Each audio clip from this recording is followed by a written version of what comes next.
बन के पंछी पए बाबरे, बन के पंछी पए बाबरे, ऐसी बीन बजाई साबरे, ऐसी बीन बजाई। नमस्कार दोस्तों, हरे कृष्णा, राधे राधे। कार्तिक मास का बहुत सारी शुभकामनाएं।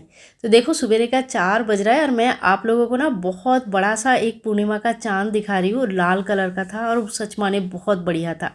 वो अलग बात है कि कैमरा में इतना अच्छा नहीं आया, लेकिन चांद इस दिन देखने में सुबह सुबह सही में बहुत ज़्यादा सुंदर दिख रहा था।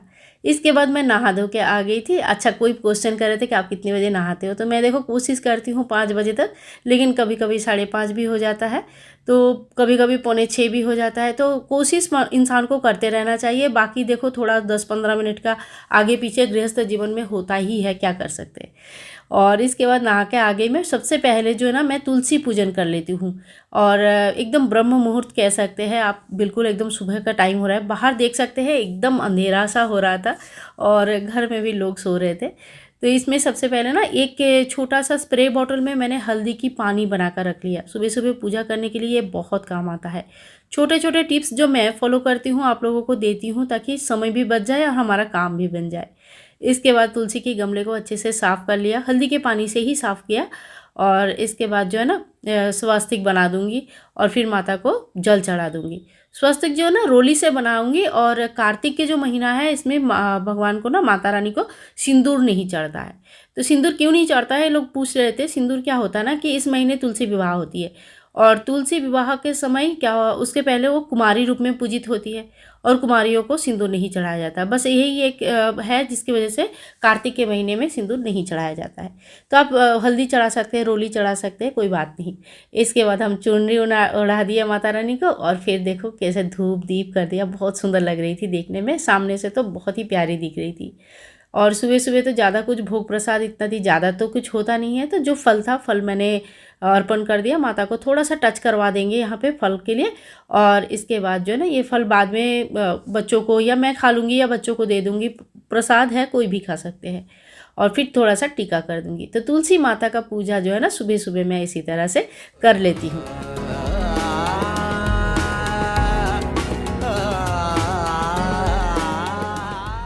इसके बाद देखो तुलसी माता की एक छोटी सी कहानी है, मैंने अपने चैनल में भी दे के रखा है ताकि आप लोग भी सुन सको। तो मैं वो छोटी सी कहानी पढ़ लूँगी ताकि तुलसी माता का पूजन संपूर्ण हो पाए। इसके बाद ना, मेरे यहाँ पे घूमने के लिए बहुत ज़्यादा जगह नहीं है। देखो जिनकी तुलसी आंगन में या छत पे रहती है तो उनके यहाँ पे जगह बहुत अच्छा से मिल जाता है, तो परिक्रमा बहुत अच्छे से हो जाती है। मेरे यहाँ पे छोटी सी बालकनी है, तो यहाँ पे परिक्रमा करने के लिए बहुत ज़्यादा जगह तो है नहीं। तो मैंने यहीं पे क्लॉकवाइज 3 बार घूम लूँगी और घूमने के बाद यही मेरे परिक्रमा मान लेती हूँ मैं, कि मैंने अपनी जगह पे खड़े होकर 3 बार घूम लूँगी। तो इसी तरह से देखो आप 3 बार, 5 बार, 7 बार, 21 बार, 11 बार, जितने आप समर्थ है उतना कर सकते हैं। लेकिन इतने सुबह सुबह मैंने ज़्यादा लंबा कुछ नहीं करती हूँ, जल्दी जल्दी जितना हो जाएगा उतना ही कर लेती हूँ। इसके बाद मैं ब्रह्म मुहूर्त में ही सूर्यदेव को पानी चढ़ा दूँगी। और बिल्कुल अंधेरा हो रहा है, शायद आप लोगों को कुछ दिखाई नहीं दे रहा है अच्छे से, लेकिन इसके बाद क्या, जब सूर्य उठेंगे तब पानी चढ़ाऊंगी। ऐसा अगर लंबा प्रोसेस रख लूँगी ना, तो हो सकता है कभी कभी वो घर के और भी कामों में, बच्चों की तैयारी में मैं भूल जाऊँगी। तो मैं कभी चीज़ों को इस तरह से पेंडिंग नहीं रखती हूँ, तो जब भी पूजा करती हूँ तो एक साथ पूरा कर लेती हूँ। तो इसी तरह से देखो सूर्य भगवान के नाम पे भी 3 बार मैं यहाँ पे परिक्रमा कर लूँगी। इसके बाद जो जितने भी देव वृक्ष है, थोड़ा थोड़ा पानी उनको भी डाल दूँगी और पानी डालने के बाद थोड़ा धूप दिखा देती हूँ। अंधेरे में आप लोगों को ज़्यादा अच्छे से नहीं दिख रहा होगा। यहाँ पे समी के वृक्ष है, केला है, अपराजिता है, बट के एक वृक्ष है, बेल है। तो अंधेरे में पता नहीं चलता, लेकिन ये सारी चीज़ें हैं, कभी उजाले में भी आप लोगों को दिखा दूँगी। तो इन सभी को थोड़ा सा धूप दीप कर देंगे। और तुलसी माता के यहाँ पे थोड़ा सा किचन से लाइट आती है तो बहुत अच्छा लाइट आती है, बाकी तो अंधेरा ही रहता है। और वही धूप से मैं धूप दिखाया जो तुलसी माता के यहाँ पे लगाया था, मैंने अलग से धूप नहीं लगाती हूँ। तो इसी तरह से ना, पहले सबसे पहले तुलसी पूजन हो जाता है, फिर भगवान को जल चढ़ाना हो जाता है, सूर्य नारायण जी को। और उसके बाद जो दहलीज पूजन है। दहलीज पूजन देखो कार्तिक में रोज़ करनी रहती है, लेकिन रोज़ का क्या होता है ना, रोज़ का इतना मतलब बड़ा प्रोसेस अगर लूँगी तो मुझे पता है कि किसी ना किसी दिन मतलब नहीं हो पाएगा, क्योंकि मुझे ना बच्चों के साथ और भी काम होते हैं। तो देखो इस तरह का स्टिकर्स मिलते हैं। मैं मार्केट गई थी तो मुझे ये स्टिकर्स मिला था, तो मुझे काफ़ी अच्छा लगा और डिज़ाइन भी मुझे बहुत पसंद आया। ये इसको मैं इस तरह से चिपका दूँगी। तो दहलीज जो है ना हमेशा सजा हुआ दिखता है। इसके बाद अगर आपको समय है तो आप रंगोली वगैरह नीचे बना सकते हैं, नीचे तो जगह है ही है, और नहीं तो दहलीज आपकी हमेशा सजा हुआ रहता है। तो ये मैंने स्टिकर्स लेके आई। ये ऐसे स्टिकर मेरे मुंबई में भी लगा हुआ था और यहाँ पे मैं पहली बार लगाया। इसके बाद जैसे मैंने बताया कि मैंने थोड़ी सी हल्दी की पानी बना के रखती हूँ, उसी से यहाँ पे धो दूँगी तो मेरा यहाँ पे शुद्धिकरण भी हो जाता है। और फिर उसके बाद थोड़ा सा धूप दीप ये कर दूँगी, थोड़ा सा फूल चढ़ा दूँगी। आपके पास ज़्यादा फूल है तो आप अच्छे से सजा सकते हैं। मेरे पास ज़्यादा फूल नहीं रहता है तो मैं इसी तरह से कर देती हूँ। देखो चीज़ों को ना मैनेज करना पड़ता है। आपके पास कितना है आप उस हिसाब से चीज़ों को मैनेज करेंगे। यहाँ मैंने माता लक्ष्मी की जो चरण है ये सारे में फूल लगा दिया, और मैं जो दहलीज के बाहर बैठ के पूजा कर रही हूँ तो ये जो माता रानी के जो चरण है ना, चरण अंदर की तरफ यानी कि घर के तरफ होनी चाहिए, जैसे वो घर में प्रवेश कर रही है इसी तरह से चरण को लगाना होगा। इसके बाद देखो 2 दीपदान कर दूंगी। मिट्टी के दिए के ही छोटे छोटे 2 दीपदान, तिल के तेल का मैं करती हूँ, तो दोनों साइड में 2 दीपदान कर दूंगी। और तो थोड़े देर तक ना ये दरवाज़ा खुला रहने देती हूँ ताकि जो सुबह का एनर्जी है, पॉजिटिव एनर्जी है, थोड़ा घर पर आ सके। और ये काम भी मेरा हो गया। इसके बाद देखिए मेरा ना एक आसन बनाने का मन था लेकिन समय नहीं मिल रही थे, तो आज के दिन बच्चों को छुट्टी भी था, सैटरडे था, और इसलिए मैंने सोचा कि चलो फटाफट एक आसन बना लेते हैं। तो एक जो चौकी है हमारे भगवान विष्णु जी की और माता लक्ष्मी की, उनकी चौकी के नाप लेकर मैंने एक आसन सिल लिया और हाथ से ही सिला। तो लगभग 15 से 20 मिनट लग गया था मुझे। आप लोग बताना, आप लोग हाथ से सिलते हो तो आप लोगों को भी टाइम लगता होगा ना, मुझे भी टाइम लगता है। वैसे तो सिलाई पुड़ाई में मैं बहुत बड़ा पंडित हूँ, एकदम से सब कुछ बन जाता है मेरा, खाली सीधी सीधी सिलाई आती है और कुछ नहीं आता है। तो इसी तरह से जो ना आसन बन गया, लेकिन हाँ बनने के बाद अच्छा ही दिख रहा था। तो देखो मेरा आसन तो तैयार हो गया। तैयार होने के बाद चलो मैं पहले वाला कैसे दिख रहा था ना वो दिखाती हूँ आप लोगों को। तो पहले मैंने लाल आसन बिछा के रखा था, और ये जो है ना माता रानी का और भगवान विष्णु जी का दरबार है। कार्तिक के जो महीना होता है ना, कार्तिक के महीने में भगवान विष्णु जी की विशेष पूजा अर्चना किया जाता है। तो मैंने भी ना भगवान विष्णु जी की मैंने मतलब मन ही मन ऐसे सोचा है कि भगवान विष्णु जी की जितना हो सके अगर मैं कर पाऊँगी उनकी सेवा पूजा तो अच्छा है। जितना आप कर पाएंगे ना उतना ही लीजिए। देखिए मंदिर की बाकी भगवान का नित्य पूजा जैसे आप डेली करते हैं वैसे ही कर सकते हैं, लेकिन कोई एक छोटा सा नियम, कोई एक नियम आप एक्स्ट्रा कार्तिक के महीने में ले सकते हैं। तो ये जो सारी चीज़ें हैं लक्ष्मी कारक चीज़ें हैं। जैसे मैंने 2 हाथी रखा, 2 बड़े बड़े कौड़ी रखा। कौड़ी मेरी मम्मी लेके आई थी, मेरे मम्मी पापा जब आए थे तो वो लेके आए थे। इसके बाद श्री यंत्र है सामने, फिर लक्ष्मी नारायण जी है। तो सभी को अच्छी तरह से स्नान करा देंगे। आप चाहे तो देखो एक एक करके भी अच्छे से स्नान करा सकते हैं, लेकिन सभी को एक एक करके स्नान कराने में मुझे बहुत समय लग जाएगा, और इसमें क्या होगा ना 1-2 दिन तो हो पाएगा और उसके बाद फिर नहीं हो पाएगा। तो मैं चीज़ें इसी तरह से करती हूँ ताकि मैं कंटिन्यू कर पाऊँ।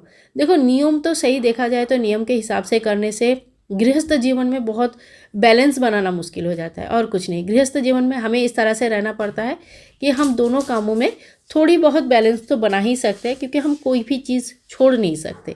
सभी को मैंने इत्र लगा दिया, और इत्र लगाना मुझे बहुत पसंद है। खूब अच्छे से सुगंध आता है, घर में एक पॉजिटिविटी लगती है। और ये जो है ना सिंदूर दान है, फिर ये भगवान माता रानी की वाहन है उल्लू, ठीक है, लकड़ी की बनी हुई होती है, और मम्मी लेके आई थी तो मुझे बहुत पसंद आया था। तो मैंने ये इसको सभी चीज़ों को सजाने के लिए पीछे एक बैकड्रॉप जैसा बना दिया, सजा दिया, अच्छा लगता है मुझे। फिर गजगामिनी लक्ष्मी जी के लिए हमने गज लिया था तो गज को रख दिया। कौड़ी है, माता रानी को कौड़ी बहुत पसंद है, लक्ष्मी कौड़ी कहा जाता है इसको, और ये भी रख दिया, और श्री यंत्र भी रख दिया। श्री यंत्र नॉर्मली जो है ना चावल पे रखा जाता है, लेकिन अभी डेली स्नान के लिए चावल बदलना मतलब नियम को मैंने कुछ इस तरह से बना लिया मैंने अपना, ताकि मैं कंटिन्यू कर पाऊँ। बार बार मैं यही बोलती हूँ। और इसके बाद देखिए जिन्हें चढ़ा देंगे, फूल चढ़ा देंगे, और तुलसी मंजरी चढ़ा देंगे। और ये जो है ना ये स्फटिक की माला है, ये भी मैं चढ़ा देती हूँ। उसके बाद जो चंदन है, चंदन हमें ज़रूर लगाना चाहिए। तो चंदन ये मेरे पास बहुत सालों से है। मेरे घर पे मेरे मम्मी पापा तो हमेशा यही चंदन यूज़ करते हैं, लेकिन आजकल जो है ना शॉर्टकट की दुनिया में चंदन का पाउडर यूज़ किया जाता है। तो मैं आजकल जो है ना पाउडर नहीं यूज़ करके फिर से अपनी पुरानी परंपरा के अनुसार वो वाला चंदन यूज़ कर रही हूँ। और फिर माता रानी को सिंदूर लगा देंगे और बाकी जो हाथी है और जो स्फटिक की श्री यंत्र है सभी को सिंदूर लगा देंगे। फिर देखो तिल का आसन लगाया मैंने थोड़ा सा, और फिर घी का एक दीपदान करेंगे। तो दीपदान का अगर आपने 1-2 दिन दीपदान नहीं भी किया है, छूट भी गया है तो कोई बात नहीं। ऐसा नहीं मत सोचना कि मेरा तो कार्तिक के पहले दिन पूजा नहीं हुआ तो आगे भी नहीं कर सकते, ऐसा कुछ नहीं। जब जगो तब सवेरा। अच्छे काम करने के लिए कोई पर्टिकुलर दिन नहीं होते, अच्छा काम तो कभी भी शुरू कर सकते हैं। तो आपको जब भी लगेगा कि नहीं मुझे भी करना है तो आप उस दिन से शुरू करें। भले कार्तिक के महीना नहीं हो, निकल गई हो, दूसरे कोई महीना चल रहा हो, तब भी आप कर सकते हैं, कोई दिक्कत नहीं है। भगवान कभी नहीं बोला है कि अच्छे कामों के लिए आपको इंतज़ार करना होगा, है ना। तो इसके बाद देखो धूप दीप कर दिया है, और उसके बाद मैंने पूरे मंदिर की भी पूजन कर लिया। तो इसमें मैंने यही किया कि सबसे पहले मैं भगवान विष्णु जी की सेवा करूँगी, और उसके बाद बाकी मंदिर की सभी भगवान का जैसे नित्य पूजा होता है उस तरह से पूजन करूँगी। और सामने ये टेबल रखा रहता है ना, इसी में मैं सबकी का स्नान वगैरह, पोशाक पहनाना, हर चीज़ मैं यहीं पर कर लेती हूँ। और ये हमारे प्यारे नन्हे मुन्ने गोपाल जी, इनकी भी स्नान हो गया, दूध की भोग लग गया सुबह सुबह। बाद में तो जैसे जैसे भोग बनता रहता है या फल आता रहता है या मिठाई आएगी तो मैं उसकी भोग लगा देती हूँ। गोपाल जी को भोग लगता रहता है, लेकिन हाँ मंदिर में खाली सुबह और शाम को ही भोग लगाती हूँ, क्योंकि मंदिर में बहुत सारा भगवान विराजमान है तो मैं बार बार मंदिर को नहीं छूती हूँ, खाली सुबह और शाम 2 टाइम। लेकिन हाँ गोपाल जी के तो भोग भी लगता रहता है, शाम टाइम पे सोते भी है, जगते भी है, तो गोपाल जी के नियम अलग होता है, इसीलिए मैंने गोपाल जी को अलग से ही बैठा के रखा है। और यहाँ पे देखिए धूप दीप हो गया, भोग भी लगा दिया, मंदिर में भी दूध का भोग लगाया, फल का भोग लगाया। और इसी तरह से ना मेरा जो पूजा है पूजा कंप्लीट हो गया। सुबह सुबह ही मेरा ये पूजा कंप्लीट हो जाता है। मंदिर देखने में ना खूब प्यारा लगता है, मतलब मैं देखती हूँ ना तो मुझे ऐसा लगता है कि हाँ भाई कितना प्यारा दिख रहा है, अच्छा लगता है। थोड़ा सा लाइट मैंने ऑफ कर दिया था क्योंकि बहुत ब्लिंक हो रहा था। और इसके बाद मुझे लग रही थी बहुत ज़ोर से भूख, और यहाँ पे देखिए मैंने दूध गर्म कर लिया था, ठाकुर जी को भोग लगा दिया था, और चाय मैंने रख दिया है, चाय उबल जाएगा तो चाय पीऊँगी। और कल रात को ही ना मैंने भिगा के रख दिया था साबूदाना, तो बहुत बड़े बड़े सुंदर करके भिगा था, सूखा हो गया था एकदम, पानी झड़ निकल गया था। और इसके बाद देखिए अच्छा साबूदाना मस्त बन गया एकदम।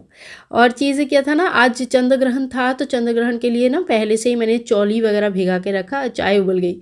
ठीक है, तो आप लोग भी आ जाओ, चाय वाय पी लो। और चौली मैंने उबाल के यहाँ पे भिगा के रख दिया था, सब्जी बना के रख दूँगी। देखो बच्चे जो है ना 4 बजे से तो बिना खा के रहेंगे नहीं, रात को ये लोग खाना खाएंगे, लेकिन खाना मैं बनाऊँगी पहले ही, तो मैं पहले ही खाना बना के रख दूँगी, 4 बजे के बाद कोई खाना नहीं बनाऊँगी। और ये है दूध की मलाई जमा कर दिया मैंने, दही जमा दिया, इसके बाद छाछ और घी निकाल लेंगे। तो इतना काम मेरा सुबह सुबह हो गया। दूध की मलाई मैंने रात को ही जमा दिया था, और ये हमारा गर्मा गर्म नाश्ता तैयार हो जाता है। और जब ना सुबह सुबह उठो और सुबह सुबह ये सारे काम कर लो ना तो हो तो जाता है, अच्छा भी लगता है, लेकिन हाँ काम होने के बाद ना खूब भूख लगती है। तो चलो सुबह सुबह बस अच्छा खाना खा लेते हैं, थोड़ा सा चाय पी लेते हैं। और इसी तरह से कार्तिक महीने के जो नियम है सुबह का पूजन का, ये मैंने इस तरह से लिया है। आप लोगों को कैसे लगा ज़रूर बताना, थोड़ा नाश्ता पानी आप भी कर लो। मिलते हैं नेक्स्ट वीडियो में, तब तक के लिए सभी लोगों को हरे कृष्णा, राधे राधे, बाय बाय दोस्तों।